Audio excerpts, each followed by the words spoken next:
rut's fastest action continues into the next day. November 11th finds the entire team hunting their best stands. Each member has logged enough hours now to have a clear feel for their options. They know where they need to be on this day. Jared has been consistently getting buck photos on the cutty-back cameras he has placed on the edge of the big flooded bean field. Now the waters have subsided and the fish have gone back to the river. But in the flood's wake remains a section of unharvested soybeans. With plenty of high-quality food, Jared knows the deer aren't likely to leave anytime soon. That is where he heads for this afternoon hunt. Let's go.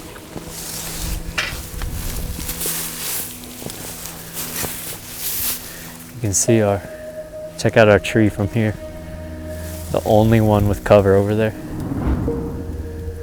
We're gonna be about 10 feet off the ground.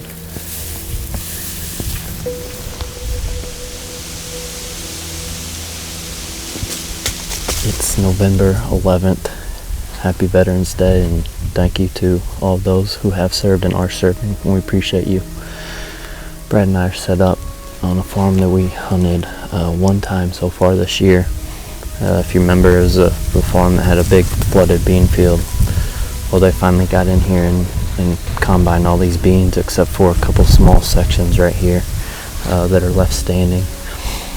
We got a nice northwest wind. It's a little bit warmer today, around 40 degrees, but still pretty nice. Nice northwest wind blowing back towards this creek.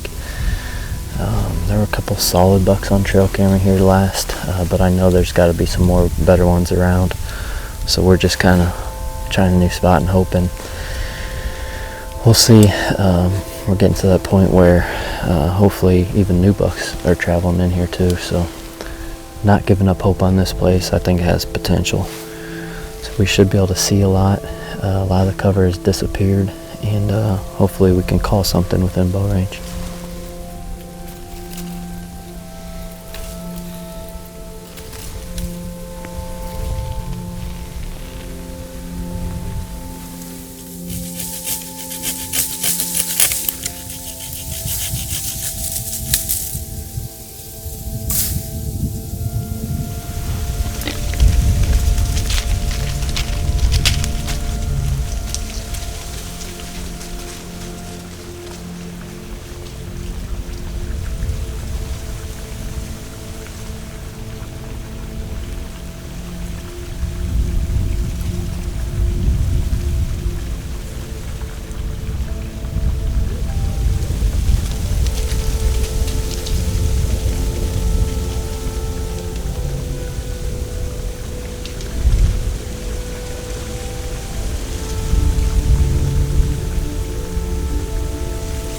I believe we have a hot doe. Yeah, she looked like she had been running pretty hard. Her tongue was hanging out. That little buck was right on her, and 20 minutes later, the second buck was right on that trail too. So we just need something big to come across her trail and come by. It's pretty cool having the deer go by us that close because we're not very high off the ground. This tree has a lot of cover, and it's small, so we're like 12 feet up at the most. So hopefully something big across that trail and comes right by too.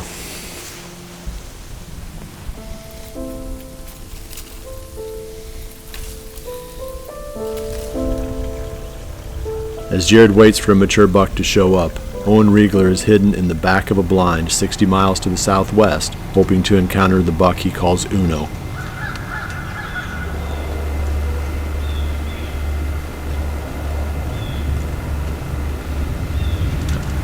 Alright guys, we're back with you. It's been a couple days since I killed that crabs buck. We're hunting in here after that Uno buck again. It's warmed up just a little bit today, probably mid-40s, and high's been real cold, probably 20 or so yesterday. So we'll see how they move. Typically don't see a lot of deer over here anyway. This Uno buck's a little sporadic. I don't normally spend a lot of time hunting deer like that. You know, he'll be in here one day and then 4 or 5 days will go by before he's in here again, so it's just a matter of trying to catch him in here on the right day. But this buck in particular is kind of under my skin, so that's why I keep going back to the well. Eventually, we're going to meet in here at the same place, so It's a fun chess match anyway. But it's pretty quiet tonight, but I think we'll see a few deer anyway.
Alright. Hey, whoa!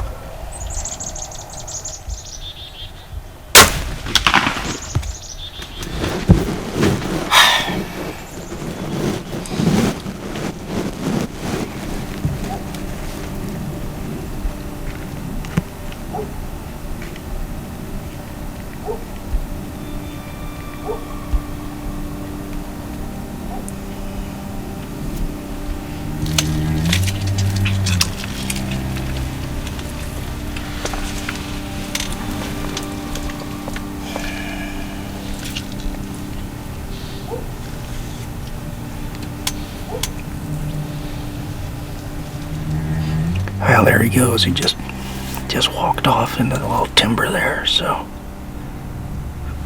that's bow hunting for you, the highest of highs to the lowest of lows.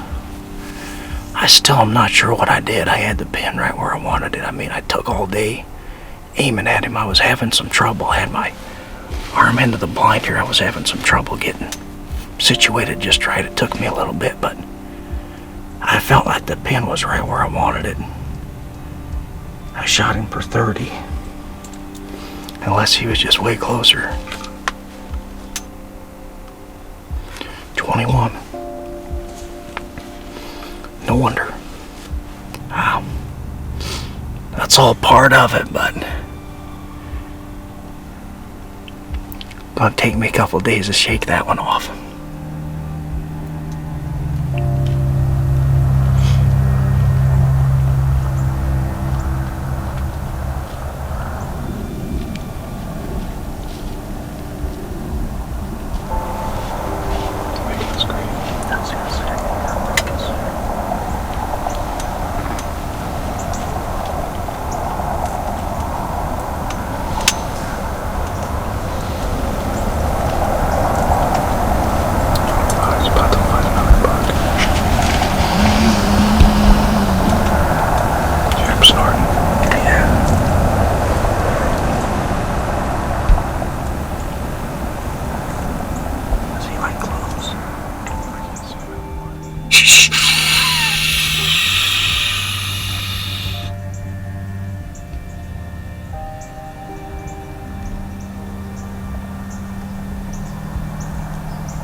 Well, we just had a chance to watch that footage back, and I don't know if that's better or worse, but something happened. I don't know if I hit something in the blind or what, but it sailed 5 feet over him. I have no idea. I mean, the pin was right where I wanted it. I don't know what happened. Crazy. That's why they call it hunting, not killing, I guess. We'll be back after him.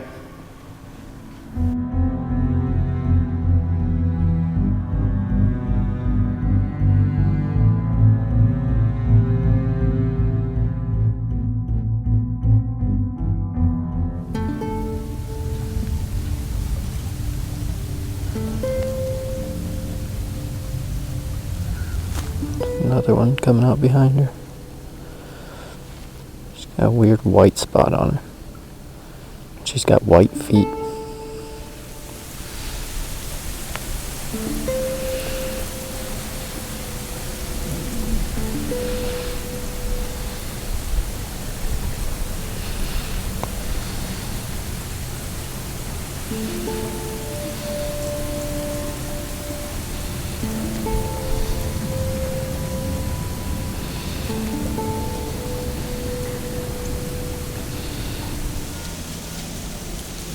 Not bad.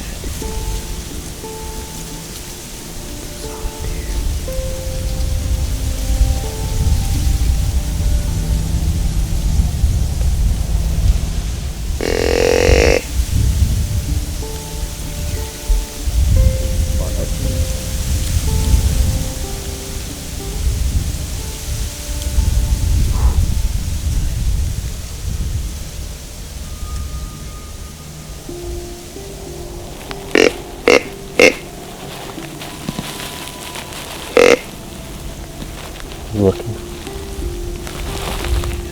You don't see him?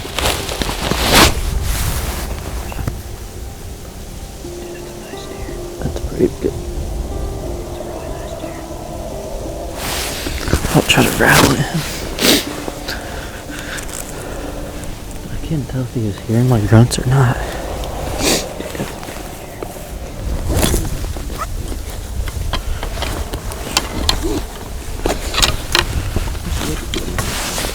What'd you say?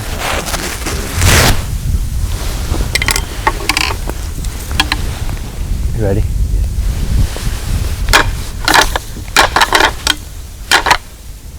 Is he looking? Yeah. What? Yeah.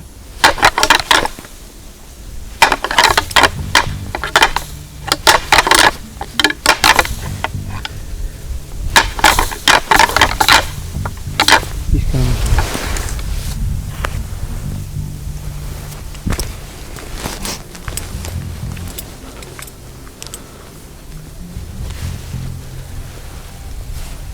What?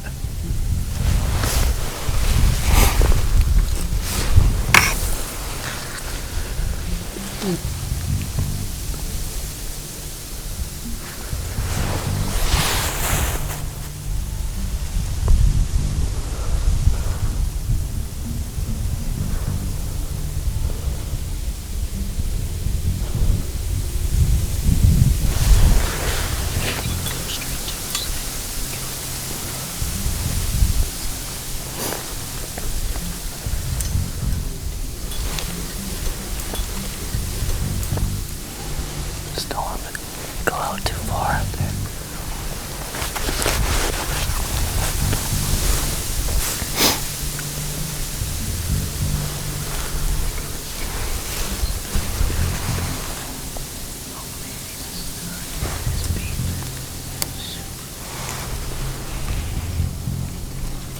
Man, he's come a little closer in there.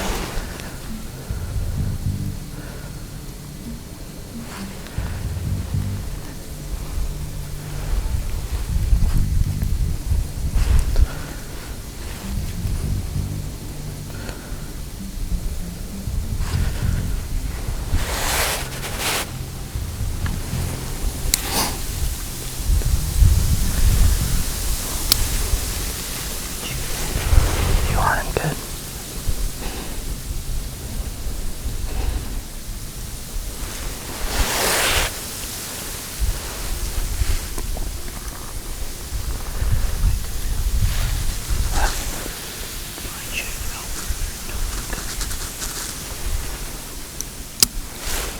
Reach it one more time.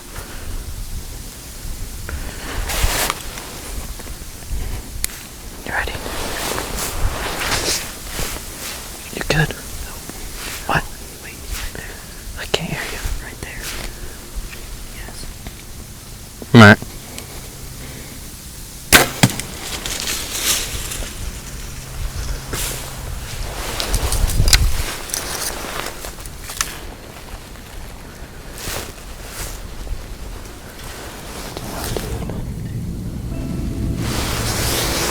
He's done.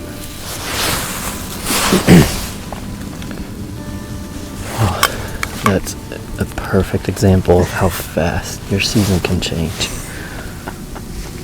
I mean, Brad and I have hunted so hard, and this is the first shooter we've seen. It's funny, I got in the stand tonight, and I turned to Brad and I said, I have a good feeling about tonight for some reason. He said, I was just going to tell you the same thing. And I tried grunting, and I couldn't tell if they could hear me or not. So I grabbed the rattling antlers and hit them together, and he came in on a string. He's a good deer. That is cool.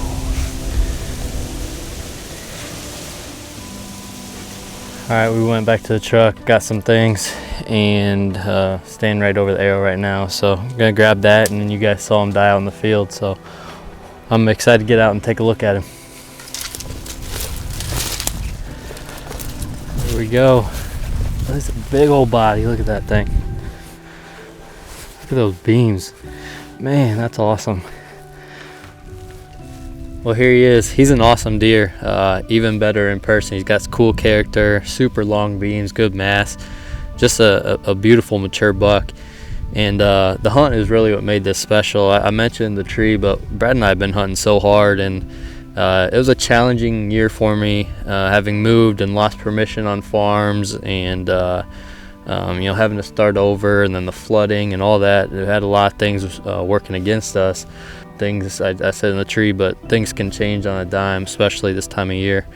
And I thought it was really interesting to see what he did when we rattled. He didn't care about getting downwind. He just made a beeline straight to us.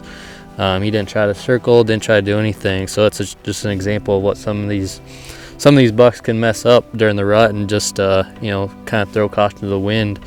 I'll take it. It was awesome. It made the hunt really special. Being able to rattle in a mature buck a few hundred yards away was pretty cool. Just a really cool deer, and I couldn't be happier. I have my landowner tag, obviously, so I'll be back hunting my farm when I get a chance, but it definitely feels good to get a really good buck on the ground.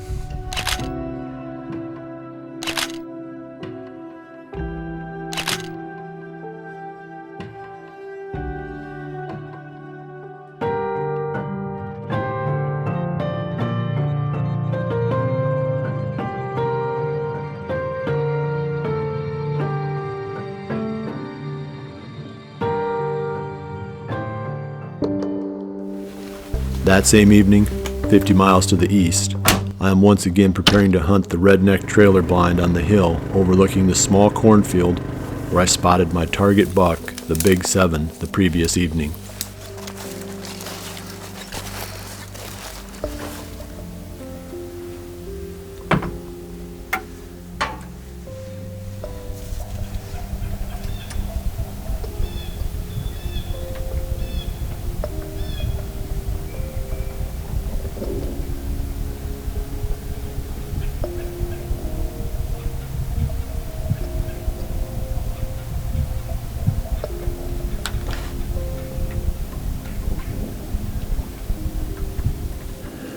We're about ready to wrap it up here. Kind of a repeat performance of last night. Lots of deer. No mature bucks up here in the food plot, or I guess you could call it that, this corner of the field. We have not seen yet any of those older deer, either of those older deer that came through last night, one being the Big 7, the other one being a stranger. This spot right here, I think it's the best spot we've got on this part of the farm. So it's quite the honey hole. We'll probably hunt it as often as we can. And our son is going to drive out at about, probably in about 15-20 minutes, right at the end of legal shooting time, and run these deer off so we can get out of here. He did that last night for us too, and it worked out really well. I mean, obviously the deer didn't care. They're all right back here again tonight. Though my evening ended without a mature buck sighting, I remain optimistic. The deer have no idea that I'm hunting them. It is just a matter of time before the Big 7 returns to this small cornfield. We are finally hitting on all cylinders, enjoying the season's best action. Everyone is in on the fun. That morning, Caleb Byers had a marginal wind, so he skipped his stand session in favor of scouting from the road. Just after daylight, he spotted the giant buck he was looking for, the one he calls Dakota. Well, we came to this spot. We've been hunting this buck Dakota for a scouting mission, and because we've been kind of chasing our tail. It's my #1 buck right now. We've been chasing our tail, so we decided to salvage a morning, just try and lay eyes on him and figure out where he's at, and if he's with a hot doe, if there's an opportunity to maybe make a play on him tonight. And we're pretty sure we just laid eyes on him, so we're gonna drive up here and make sure. There he is right there. It's a giant. That's him. He's bedded down right there. Definitely him. Wow. Holy smokes. Oh my gosh. Did you get him? Yep. Now Caleb heads to the redneck blind near the area where he saw the buck back in October.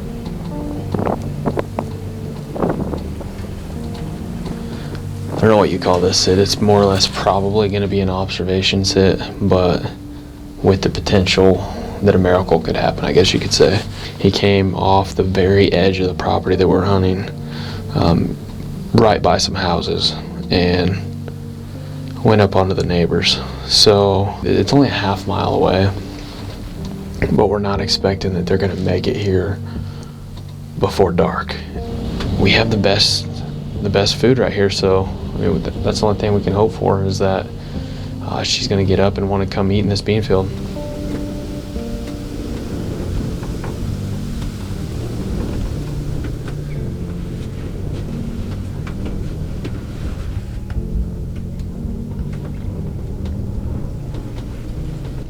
Well, that's pretty much going to wrap up our hunt for this evening. We didn't lay eyes on the buck we were hunting.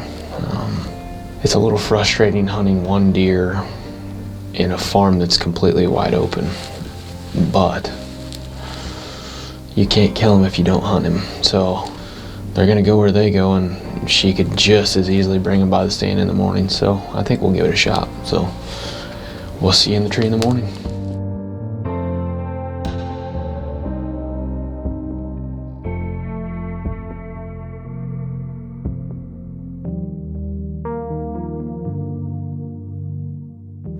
But this buck in particular is kind of under my skin, so that's why I keep going back to the well. Eventually, we're gonna meet in here at the same place, so it's a fun chess match anyway. Oh, that's a perfect example of how fast your season can change. I mean, Brad and I have hunted so hard, and this is the first shooter we've seen. Caleb's season now revolves around 2 bucks. This giant 10-pointer and another buck he calls Nemo, a deer he hasn't seen since summer. My own season remains tied to the movements of the big-bodied 8-pointer that I call Big 7. Little by little, our teams are dropping out of the story. In some cases, the hunters have to go back to their normal lives, but in many more cases, they are done hunting, their tags filled. The first 10 days of November have been like a sprint at the start of the mile. You have to get off the line fast and get moving ahead of the pack or risk being boxed in on the rail. As the race continues, you naturally fall into a controlled stride or face burnout. Those of us still hunting are now moving forward at that determined pace, hardened by the days of effort, and now coldly resolved to see this through to the end. Days seem like weeks. As much as we have already done and seen, we are only a third of the way through the month. It is time to take a deep breath and find our second wind as the initial sprint ends and the realization sets in that we still have 20 more days of chasing November.